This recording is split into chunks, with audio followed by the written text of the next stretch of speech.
Hey everyone, I'm Lajos Kemény, the Editor-in-Chief of the International Journal of Dermatology.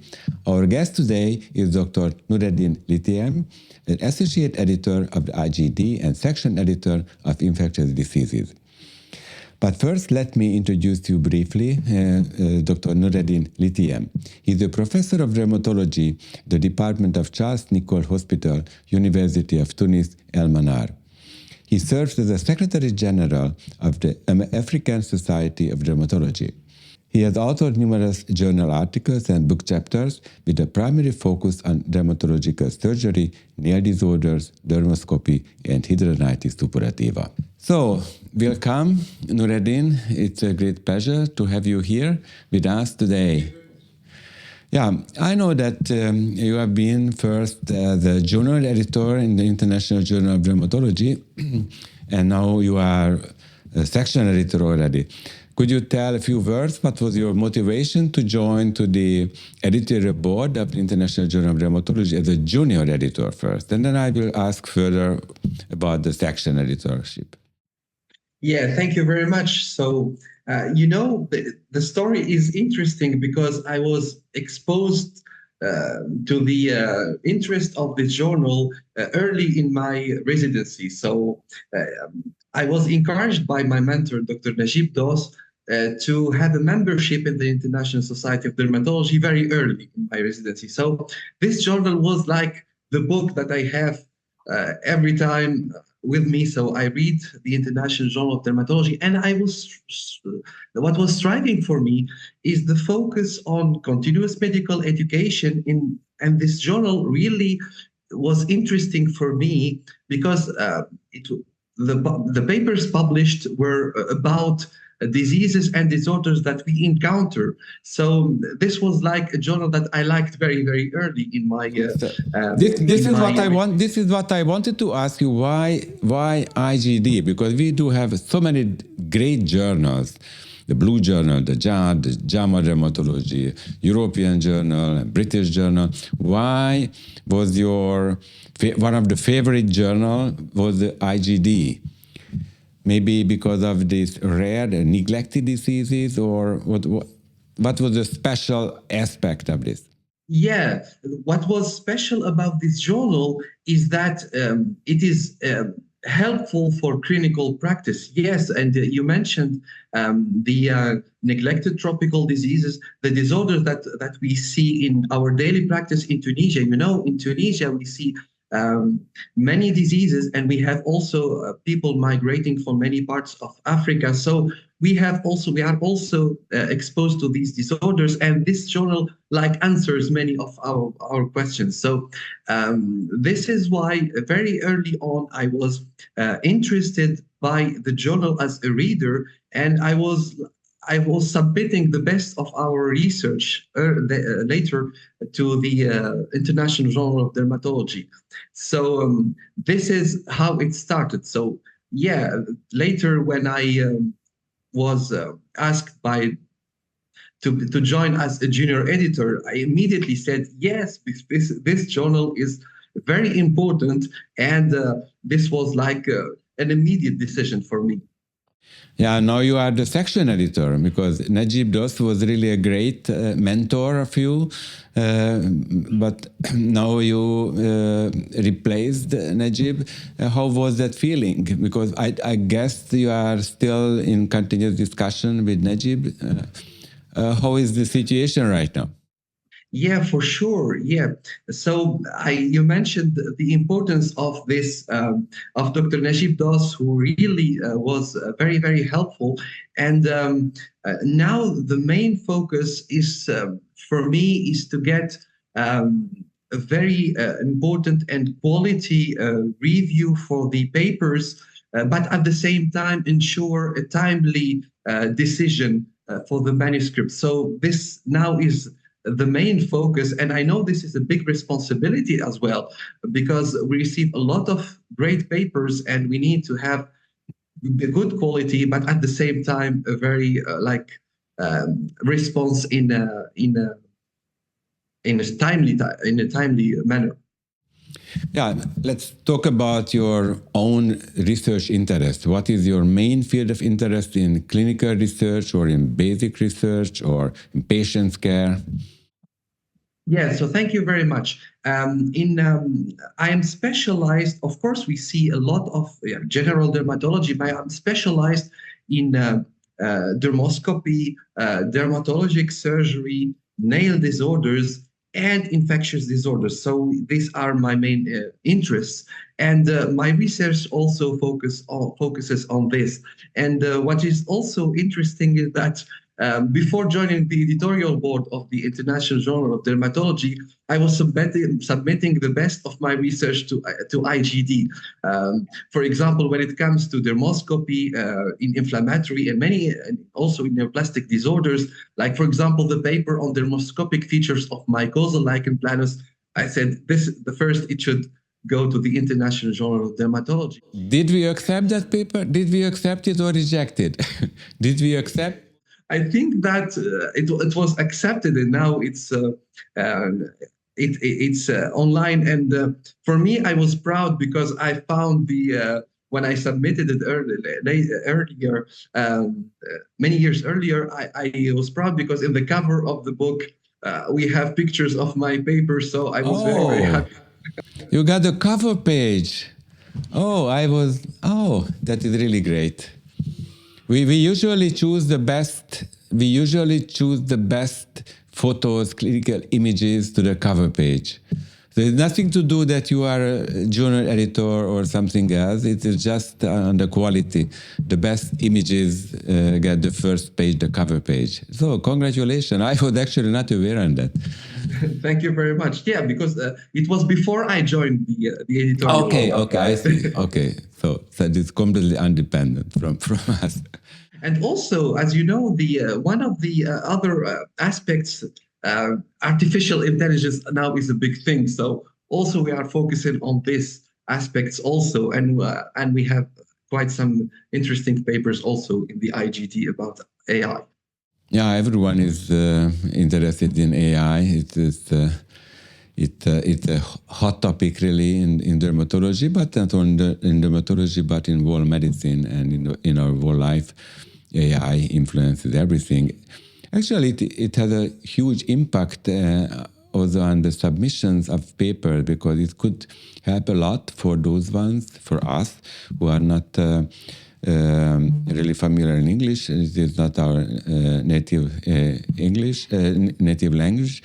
But with AI, we can let the text corrected, and it's really very nice. On the other hand, we receive a great number of papers that are written by AI. That is not really good. And sometimes it is extremely difficult to evaluate which one was written by a human or which one by AI. So it's an interesting time. But anyway, we will face always with new problems, and we solve all the problems. So tell me, please, a little bit about your daily workload. What are you doing actually? What is you today? To go to the work and you see patients, what kind of patients, how the whole system is working in Tunis?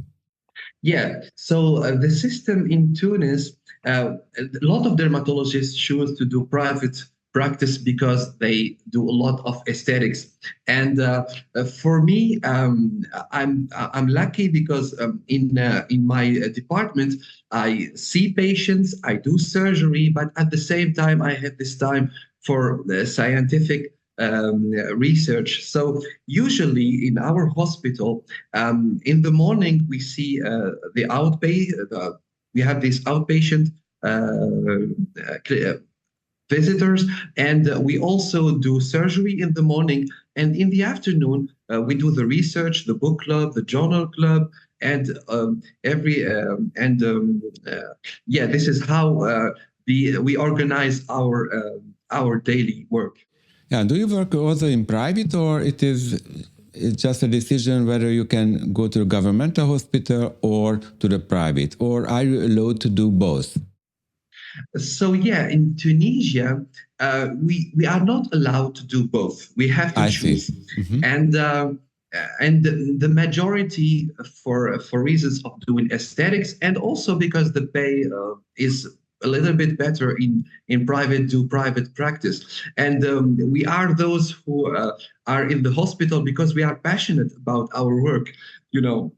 We can like do other things in practice, but we are passionate about these aspects and about research and producing new things and about teaching as well.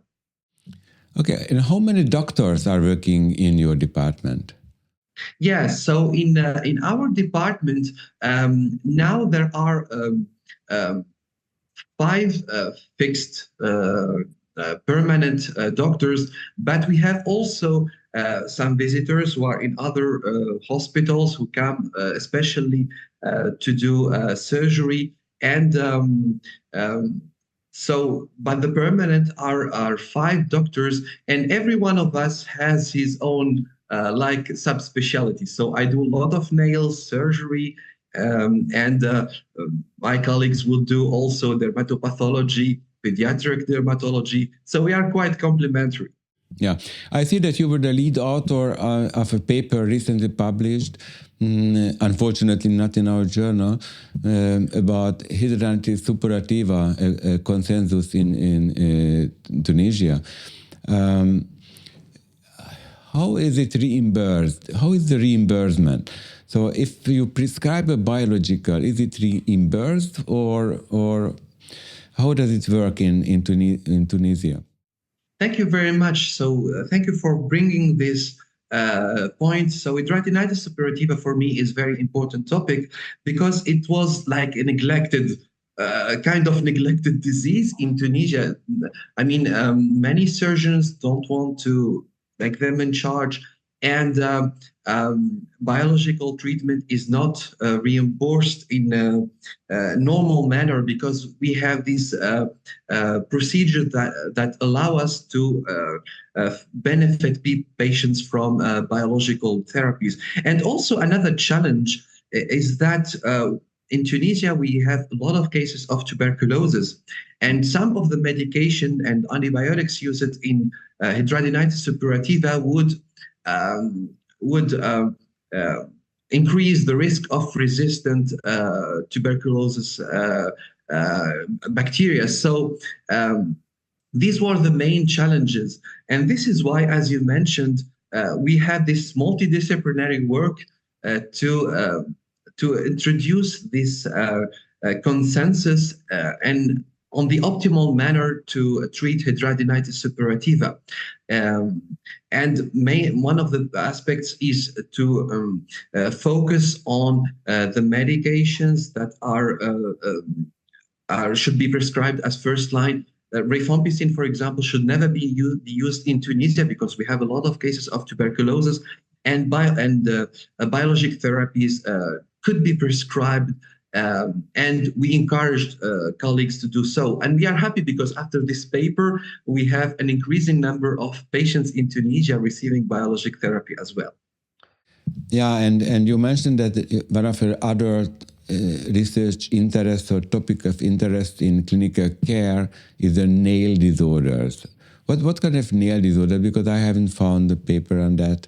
So your one of your interests is nail disorders. Could you tell a few words about this topic? So one of the first research that we did is to focus on onychomycosis.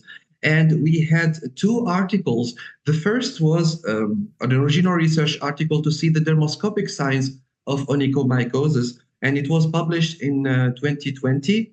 And then we discovered that there is a discrepancy in the terminology of the dermoscopic signs of onychomycosis. So we performed a systematic review that we published later in 2022 about the subject. So this was one of the aspects that I'm proud of because, like, we tried to bring all the science together and we introduced consensual definitions on these aspects. But also we published quite case reports also on this subject, and yeah. Yeah, and coming back to the journal issue, what do you think? What is the most difficult part of your work as section editor for infection diseases? Yes, so this is a very. What I do is I do it with passion, but at the same time, one of the frustrating thing, if I might say, is when we invite reviewers, we try to find the best reviewers who published on the subject and who did great work on, or are known as to be an expert on the subject. But we have two challenges. The first, sometimes they won't accept or won't even answer the invitation letter, and we need to invite additional reviewers. And one thing that is a little bit frustrating is that some reviewers accept to handle to review a manuscript, but then didn't deliver on time, and we need to do that ourselves. So sometimes, I jump in and I do the work myself when I'm when I can do that. So this is the most challenging part. But at the same time, I think that being exposed to these interesting papers, because I guess that people are sending one of their best research in the International Journal of Dermatology. So sometimes having these papers that are not published yet with very interesting ideas, I think it's at the same time, it counterbalances the frustration that we might have when we don't have enough review. Yeah, the frustration from us, from our side. On the other hand, there is a frustration from the authors who are expecting a beautiful review in 1 or 2 weeks, and sometimes after 4 weeks we are not able to find a reviewer. And considering the 90% rejection rate currently in the journal, then when the authors receive a rejection letter, they are not really happy on that. So, but that's the life. We all know that. We have to struggle as authors with our papers, and we will send to another journal. But it's altogether, it's really an amazing time now. We kept the previous important topic, that neglected tropical disorders that are not highly cited papers usually, but very important ones, because many millions of people suffer from these kind of diseases. So thank you very much, Noureddine. It was a pleasure to have you with us today in our podcast episode. Thank you very much. Thank you. Thank you for having me.